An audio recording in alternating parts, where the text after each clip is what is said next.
According to the United States Geological Survey, the term supervolcano refers to a volcanic center that has had an eruption of at least 8 on the Volcanic Explosivity Index, or VEI. This means that at one point in time, it erupted at least 1,000 cubic kilometers, which is 240 cubic miles of material. Events of this magnitude erupt so much magma that the material above where the magma used to be will fall down into the empty chamber and form a circular-shaped collapse called a caldera. So, now that we know the basic composition of a supervolcano, we can understand how it would impact life on Earth. To properly comprehend the scale of an explosion like this, let's imagine how much material is in 1,000 cubic kilometers. That is about 400 million Olympic-sized swimming pools. The most famous supervolcano, or at least the most talked about in the United States, is in Yellowstone National Park. If this were to erupt anytime soon, the damage would be nothing short of catastrophic. Let's try and imagine this scenario.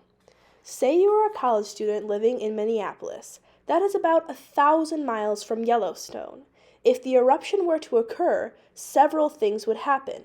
Montana, Idaho, and Wyoming, the states closest to Yellowstone, would be affected by pyroclastic flows, for example. But how does this affect you in Minneapolis?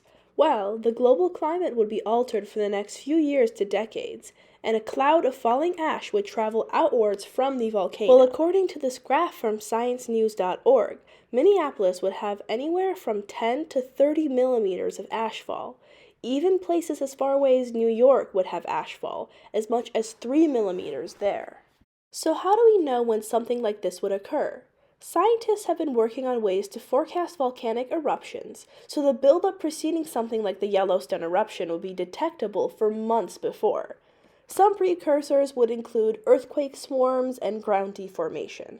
So don't worry about ash covering your windshield just yet. You'll get a little bit more notice than you may have expected. So, how do you deal with the after effects of a volcano if it does happen? Don't lock yourself in the panic room just yet. After survival, the ash would be your largest concern. So shelter yourself from the ash. Stay indoors, especially for those with cardiovascular issues. Seal all doors and windows to keep your indoor air as clean and cool as possible. If you do need to go outside, wear proper respiratory protection, such as an N95 mask.